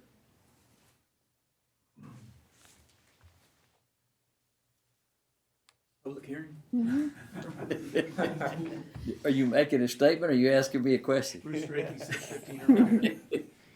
So I don't have a dog in this hunt. I've tried to buy this property several times over the years. I was the owner's representative that for the partnership that built the Heights originally. So lot 61, water taps and sewer taps were installed. Water taps were connected to the existing system. The sewer taps weren't because it actually comes down Laurel Wood to make a connection to sewer. So 61 is ready to be sewered. And if you look at the preliminary plat, it's on the drawing to bring that right out. And then the proposal on this, and I'm just looking at the drawing. This is all gonna be sewered. And the lots are too small for septic. The county wouldn't approve that for this. This is frankly a great example why 25 years ago, we should have had a grading ordinance. Because these folks have real concerns about something that their builder did that has caused them an impact today. And they are concerned about a new builder doing another impact, and I totally get that. We can mitigate that with things like a grading ordinance. And this plat, because of the flow and all, it may need a drainage easement across the back of those lots on the south side. And that water may need to go to the big detention pond, which is on the other side of Coronado. And I'm not an engineer. Mike and Kyle and those guys can deal with that better. But it's very unpopular with the development community, but as a real estate broker for years, I've been on an ad hoc grading drainage committee. I've been on several, the one that we did before you got here for development services, I can't remember the name of. One of the things that this city has needed for years, we have stormwater problems in this city. We need a grading ordinance, and I'm here in the public, very unpopular with many of my clients. We need a grading ordinance. It's a problem around town. I don't know what the flows are, Mike and Kyle, those guys would know that, but there may need a ditch across all the back of these. In fact, to me, it sounds like it obviously needs a ditch. It's surprising to me that if you look at the houses that are on the south side of Mountain Laurel and the north side of Glen Road, the backyards of those houses are not only in the floodplain, several of them are in the floodway. There's a lot of water there. So it's a viable concern. Can this be built and mitigate that water? It can be, but it has to be done right. And otherwise, I'm back to my property rights, guys. It's a donut hole in the city, and donut holes are bad for annexation in the city. We don't want pockets of the county in the middle of the city. If this was on the perimeter, it'd be a pretty good argument perhaps for not annexation, but leaving a donut hole in the city and leaving that county property is typically a mistake from a city standpoint, from a policy standpoint. We don't like donut holes. Be honest with you, today, I was surprised we didn't annex this when we did the Heights. And I had to go back and look at our drawings and it wasn't, but I don't know why we didn't. We should have. May I add on comment? I don't know what he's talking about. Donut holes are delicious. Very likely it wasn't annexed so they wouldn't have to pay city taxes on the land. If you look at the tax rolls, if you look at the taxable value of that property, since the mid-2000s, the taxable value of that property was $5 million. And then over time, it had reduced down to $135,000 and is now currently sitting at $70,000 in value. So the reason it wasn't annexed was so that it wouldn't have to pay city taxes. And that was probably some sort of a deal that happened long before any of us got involved with this. So that's great. A grading plan, a grading ordinance would be wonderful. That would make sure that folks like us don't have these kinds of problems, but we don't have a grading ordinance. So we need the planning board to help us. We need you to be the front line and help us. Maybe give the city some time to put together a grading ordinance so that we can't be harmed by this. Thanks. Yes, ma'am, thank you. Anybody else? I'm gonna close this public hearing. Anybody else? All right, 6:04, we're gonna close the public hearing. I have some comments. Anybody? I mean, Mr. Strachey made some great points as far as annexation policy. By today's standards, we would not promote leaving a small pocket or a donut hole within the city limits. In fact, state law requires that city council create or present a finding as to why leaving it outside the city limits is in the best interest of the city. So I think had the Heights, by today's standards, if the Heights came in for petition annexation and they were in control of this property, we would require it to be included.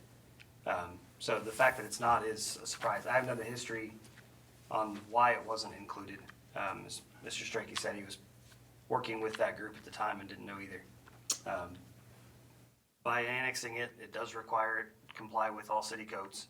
So there's some benefit there as far as, we don't have a grading ordinance, but the drainage ordinance would, or drainage requirements with the subdivision code would still apply. Well, and that's a good point, because if we leave it in the county and someone wants to go build up there, they don't have to adhere to any code at all. The only real limitation I can think of would be they don't have access to water and sewer, so they have to follow county rules for Your well and sewer. septic.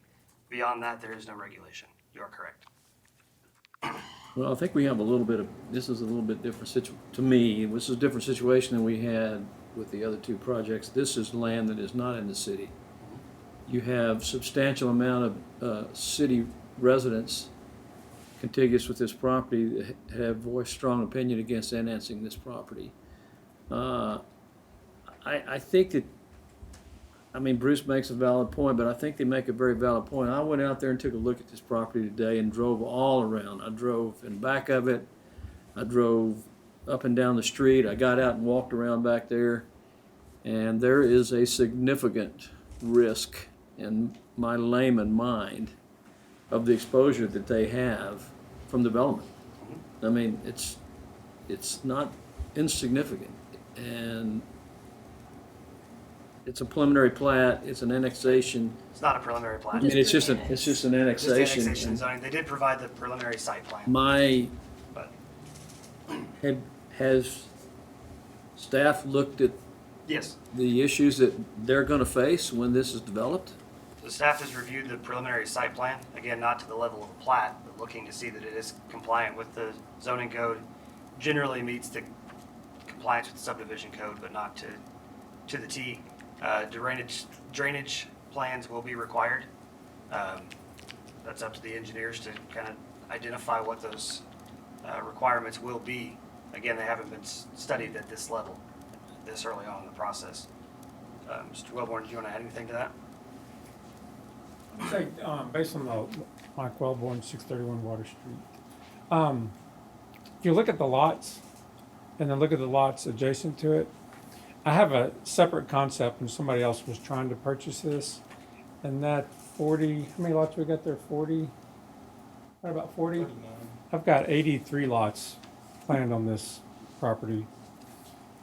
This developer for this one's like, you know, I wanted to make these lots look like the adjacent lots to it and do this right. And so he's actually coming in with, he can go the 50-foot lots on this one, but he doesn't want to do that. He wants to do it such that it blends in with the existing subdivision. And as far as the drainage, actually that drainage going to the south will be reduced. And I say that because the street, just think of that as a big drainage ditch. It's going to capture the water. It's all coming down from the heights and it'll carry it into the street. And then we'll convey it to one of the detention ponds, existing detention ponds.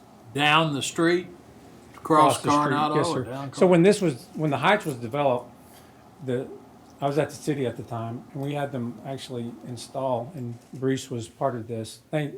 There's an existing detention pond, a very large detention pond, which it does fill up, but it doesn't overtop.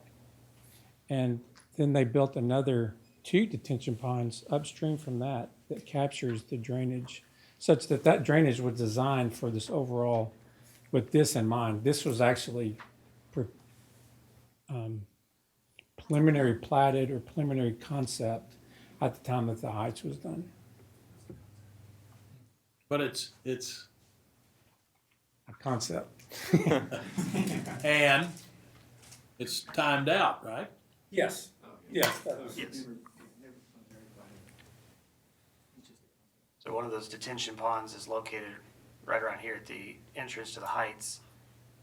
There's another drainage ditch that runs in the back side of this property. the damn, Just- it's gonna go uphill. That's, yeah, yeah. So there is, So where's the other one? You said there were two? There's actually three. 25 right there. there's another Still in that green Yeah, ditch it's here. the- on the east side, Yeah, he's showing it right. That lot right on the east side of Coronado, yeah, okay. All right. But that's after all of that water has already run through our properties. We're not addressing the adjacent Ma'am, property. can you step back up there? Houses already. Because I do have a couple of questions for you. I understand that on the north side of lot 700, yes, the street will mitigate some stormwater. But the properties that are planned directly behind the 1700 block, there will be no, it's coming right into our backyards. There's not gonna be a street to save us. So your house backs up to the vacant land? Yes, sir, it does. And you have water issues now? Yes, sir, I Can you- do. Can you kind of, you probably Sure. said this before, give me an idea of what's happening in your backyard? So no, I've only lived on this property for a year. I just moved to Kerrville. Okay. And what I've seen, I know it's been a rainy year. I've noticed that all of my neighbors have different retaining walls. They've all, over the 20 years since the houses were built, everyone has had to push that hill back. What I've got is I've got water that comes under the fence Yeah. from uphill and then runs down my retaining wall into my yard. And then I get pooling and flooding in my yard. Now, I've got a French drain. Thankfully, the people who lived there before me put one in, but it's failing, so I'm gonna have to take it out and maybe even build a bigger one now that I know that there's gonna be houses built north of us. But Your again, French- Your French drain goes to Mountain Laurel, yeah, across the yes, it does. side of your house. Yes, it does.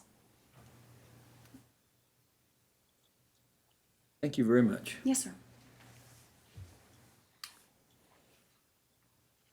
You have anything else to say, Drew? What's the fall? I mean, I'm sorry about my eyes, and thank you for having a topo on it. Mike, what's the fall from the new street across those lots to the back of the You mountain? mean Laurel? through the lots or the street? Lots. The lot. Lots. It's interesting. So we showed the existing houses that are there, those lots. If you look at the slope that they have on their lots versus the lots we're proposing, it's virtually the same slope as their houses are. So, I mean, We had to if- put in retaining walls. Excuse me? Yeah. And there's some good builders and there's some good retaining wall builders and some bad ones. When I was a city engineer prior to this, just up the hill from Foothills, one guy built a 20-foot tall wall and it fell through the house. Design is, site grading is one thing, but also construction is another thing. This can be done all day long. You can construct on these lots. Our thing is that we have to design for the grading and drainage, and that's something we would handle during the civil construction plan phase, which we would definitely look at, because the last thing we want is somebody to be flooded as a result of one of our designs. You got about 20 to 25 feet of fall across those lots. I think the average are about 10%. I think average was about 10% when I recall, if you recall, Jared. And if they got steeper than that, that's where we went wider with some of those lots. If you look, there's one lot in there, like lot 15, I believe. 15, 16. We actually made those a little bit wider where they started getting steeper.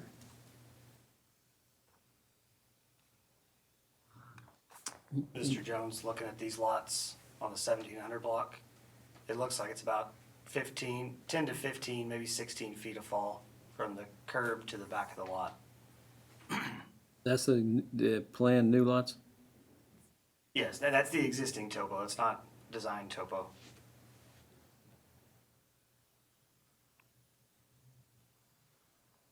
And looking at the lots on Mountain Laurel,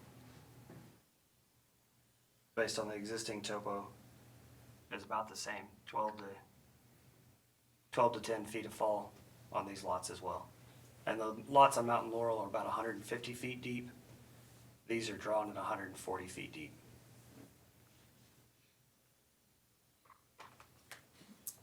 So that makes the street level about 15? 10 20? to 15 feet. Below. The street Well, above. I'm talking about the street, the developer's street is 10, 15 feet above the Above, back correct. of Yes. her house. Yeah. That's correct. Chris, you got anything else? Well, I mean, we're considering the annexation here, not a preliminary plat, so, I mean, I understand everything that's being said here, but it does make sense to not have this in the middle, because I feel like it's more protection for these homeowners, for the city to own it than the county, because then anybody could go in there and throw up whatever they want, and it's not to any standard. There's no permits get pulled other than a well permit and a septic permit. So there's some added protections there now. Coming back later with the preliminary plat add-on. Have you guys had any conversation with the county about your water issues, ma'am? No, sir. Pretty unresponsive. Imagine that. Not surprising. Also reached out to the Heights LLC to ask them about this development, and they were also unresponsive going into this meeting. Anybody else? Comments? Anything else, David? No, sir. To me, this is a totally different situation than we had in the past. I think as the planning, again, this is my personal views. As the Planning and Zoning Commission, our responsibility is to protect the property owners and the property rights of the people that live in Kerrville, not to protect the county's property owners nor developers that want to develop land that is presently not in the county and they want it to come into the city. You have 27 people that live in Kerrville that have expressed opposition to this annexation. I think we owe them a responsibility to do some further investigation and to put an onus on the property owner to give us a little bit more detailed how they're gonna handle these Kerrville residents' issues. There's issues there. I mean, it's obvious. You drive out there and take a look at it, there's issues. It's a beautiful development. It looks like it's gonna be something nice, but again, we have 27 residents in Kerrville that have expressed opposition to this annexation under this present scenario. And I think that's my responsibility. That's who I need to protect. Anything else, Mike? Yes, sir. So the process for us to submit anything to the city is that we kind of actually went ahead and did more than what was required. We can't actually submit anything for you to review until the property's annexed. And so we've actually submitted a concept plan along with this. Drew's included it, but we can't actually officially submit the concept plan until the property's annexed. And so as far as anything that somebody could do with this, this is the best and highest use based on the existing development. There was discussion before about another development that's like, hey, it would have been nice if you designed it to meet the existing layout of the subdivision. In this case, we did exactly that. And so this is the best and highest use for this property. Outside of being in the county, for example, you got the prime building that went up for construction. It's not in the city. There's no drainage, there's no grading, there's no engineering plans whatsoever done on that. That could happen right here on this, and there could be nobody coming in here and asking you permission to do so. So this developer has gone above and beyond what others have done. And again, I have another developer who looked at this, doing 80 lots on the same property.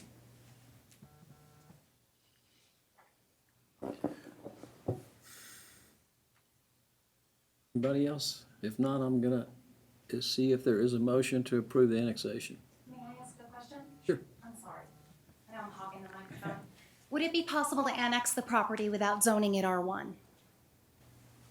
Would it be possible to annex that property and zone it residential estates consistent with the adjacent property to the north? That's a question for. Yeah, the commission can change the request to a more restrictive zoning district. And that gives us time to do more research, maybe work with the developer as the neighborhood for what a solution, a good solution that might look good to everyone.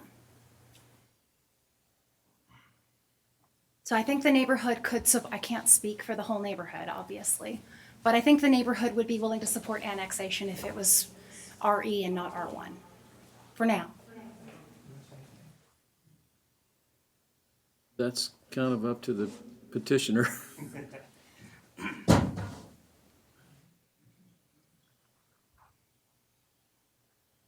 Define again what we have the option So to do. you have the authority to change the request to a more restrictive zoning district. So R1, it allows for single family on a minimum 5,000 square foot lot.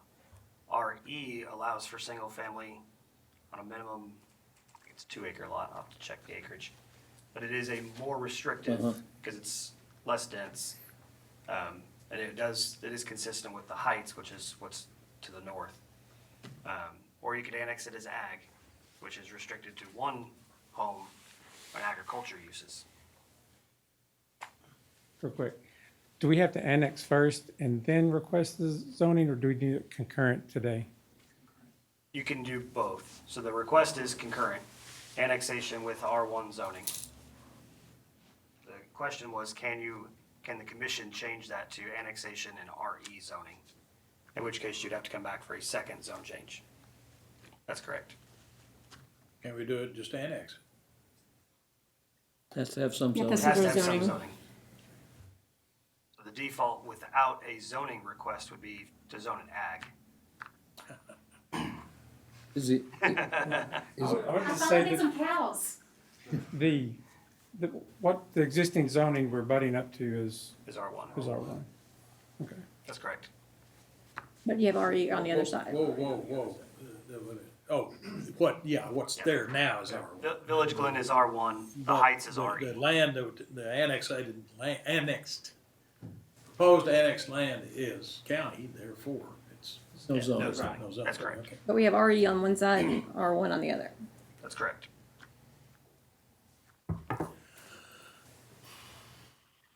Well, I mean, I'm not opposed to doing something that makes the property owners a little bit more comfortable to help them get through the process, but I don't know, you know. All the questions the concerns that come up, they're not dealing anything with zoning. They're all Correct. grading and Correct. drainage, all of which will be resolved and taken care of at the time of the preliminary or final plat process. Yeah, I understand that, Mike, but Bruce's point is well taken, that this is a property right state, and if we give you the zoning and the annexation now, we've pretty much, you know, married ourselves to the fact that you're gonna be able to develop that as single-family lots, and we can, you know, we can say we're gonna we want the citizens protected as far as their property. I'm just not sure how we do that, I mean. Is there a way to do it? Then I guess the problem is the annexation process is a 3 to 4 month process. And so we've submitted this, how long ago, Jared? I don't know, several months ago. And we're just now to this stage. And so I guess the request would be to let's go ahead and get the annexation completed. But then is there a way to tie in the concept plan with the zoning? If we say, hey, we're approving the zoning based on this concept plan. Bruce? We have a resident expert here. Well, I don't know about that. If the annexation is declined today, what's their timeline to come back? Yes. Could reapply, come back next month. What It's is not that, just what the does that request for resolve? zoning. Well, but it goes through the new notice though, Yes, so it wouldn't be here next month's P and Z. that would be, our deadline's tomorrow. Okay. No. I'm really reticent to see them not get the annexation. But my thought was consistent with the RE. You gotta go in with something. You can't go in with nothing from a zoning standpoint. Correct. The developer shot himself in the foot with bringing a concept plan when he didn't need to. But he was trying to be, hey, this is what we're doing. Yeah, I understand what as that- he Mike was- has pointed out, it is I got an old drawing from back in, would have been 2007 that is, and the gentleman here commented about how, the original group, which isn't the group, this different group now. But they showed in the plan back, in 2007. So I get that. They did the nice thing and all, but it's caused some consternation. There are some concerns. They can be addressed, but today we could do annexation with RE's not a bad suggestion. And then that gives Mike the ability to come with civil drawings and everything. It would require another public hearing with the zoning, which I know we don't like going through the public hearings. I don't like going through them. I get it. But it gives time for the city to address those things that the city cannot address now, and the county's unwilling to. Gotcha, I understand that. Again, and I don't disagree with what everybody's saying. I'm good with annexation as RE. I would. To give a little more time If you think that gives you guys time, I mean, It does. Can I throw out another option? have responsibility to the 27 residents here that are the ones that have said they're the Problem. most affected, Right. and they're not in favor of annexation. So for me, that's, Let's point out one other option, and Mike, you can give your opinion if it's better or worse. Postpone till next month, the planning commission's decision.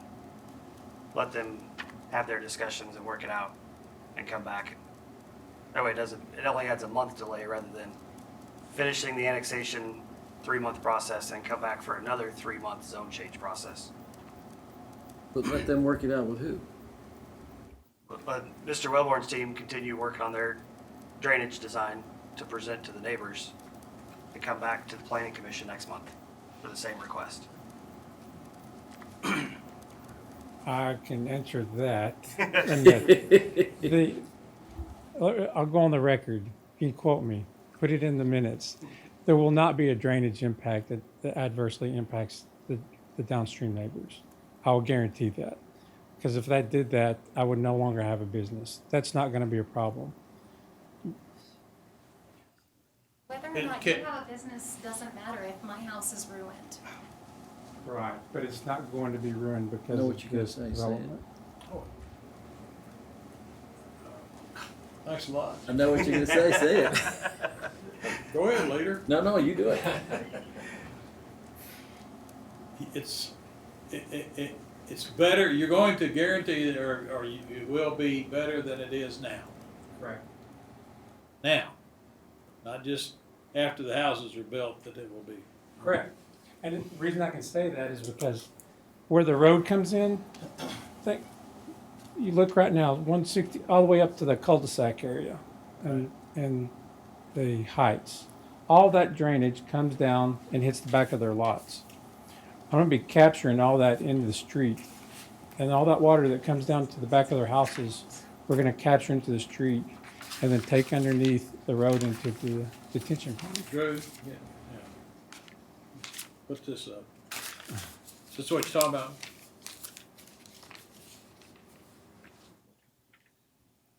Show me. Show us. Let me go back real quick, sorry. Into the corner? Yeah, I mean.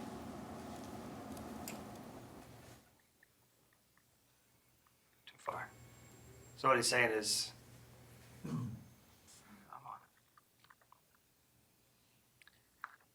from this hilltop in the heights where the cul-de-sac is, Oh, okay.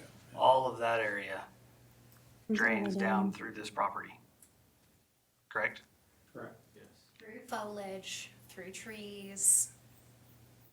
That is not insignificant. There's a lot of that water that gets absorbed by the existing foliage. If Right. you take out the existing foliage to build. Well, the water still gets down to you And though, for that- even though. Exactly. So what that he's portion saying of it. is he's got a, That portion of it will go through these lots on the north side of the new road. This road will then channel it down to the detention ponds. So they're basically removing Like, is that a what you're large saying? portion of what as- sheds onto as your an engineer, property. can you conceptually see that possible? I can see it's possible. Okay, so my suggestion is, I tend to agree with what you said. I would suggest that we postpone this for 30 days and let Mike show you what he's gonna do and see if he can make you happy. Before we, It's the neighborhood. So Well, is I there a understand. forum for the neighborhood to come and comment on? It'll be another public hearing. Okay. but I think it may be, So what we would do if, at the commission's discretion, if you vote to postpone it, we will resend notice to all the neighbors, re-advertise in the newspaper for the public hearing, just like our standard process. Between then, they can meet on their own as needed. Well, Mike's got an idea We can how he's help. gonna guarantee it. Would that help you guys? Sure. And Mike, the reason I say that way they don't have to go through annexation process and then start over with another zoning process, causing a 6-month time frame for entitlement, rather than 3 or 4 months. This takes 2 readings, correct? It does. It goes to city council for a public hearing again, and second reading at city council. All right, I'm just gonna, is there any way to approve this at this point? I'm And gonna then, tell you, Mike, I'm gonna vote against it because of the neighborhood and give you an opportunity to, I'm one vote, but I'm gonna give you an opportunity to try to make them comfortable with what you want. I don't think it's the development. You've married the lot sizes and everything very well. I think you've done a great job, but I think it's given them comfort that they're not gonna have water damage. And I think if you can do that, you have a shot at, maybe the next time this public hearing comes up, you don't have 27 people against the annexation. That's my personal opinion. I agree with that. So under those, I would make a motion that we, Oh, hang on a minute, the young man raised. you wanted to say something?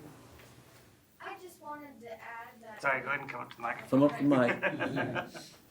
Pull that mic down where we can hear you a little bit there. There you go.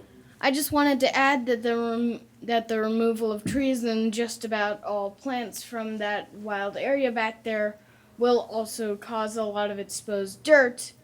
Even with the houses in place, there will still be a lot of exposed terrain that could be extremely vulnerable to water, especially if a severe event were to occur, like a flash flood. Just wanted to. Thank you. Well said. Got a future engineer on our hands. Yeah. All right. All right, so I would make a motion that we postpone this annexation hearing until next month to give the developer an opportunity to see if he can't guarantee there's not gonna be. I'll second that motion. All right, we have a motion to second. All in favor, raise your hand. All right, so this will be postponed for another hearing. Everyone that spoke and the developer and Mike, appreciate it. We're just trying to work it out to make it work for everybody. So this will be, Okay. Okay. this will be rescheduled in the October 2nd meeting, and again, we will send out the same notices. Any staff reports? Have, Signs? Yeah, well, yeah, I'll grab that one. he's got a shot. Regular meeting October 2nd, October, second meeting, grab the date.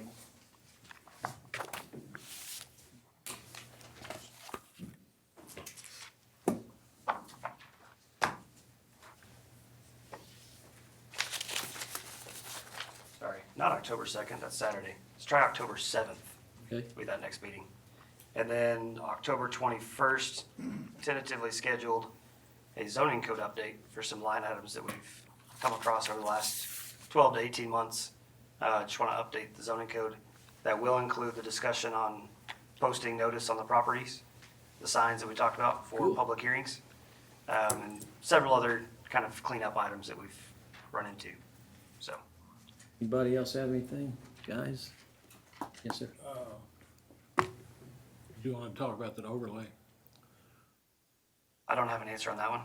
Mr. Jones had asked about, we showed the short-term rental map with the last round of short-term rental requests that we had. Also talking to our GIS department, if we can overlay and combine that with the group home map. Say Because there's again, been, what do you call, how are you phrasing it?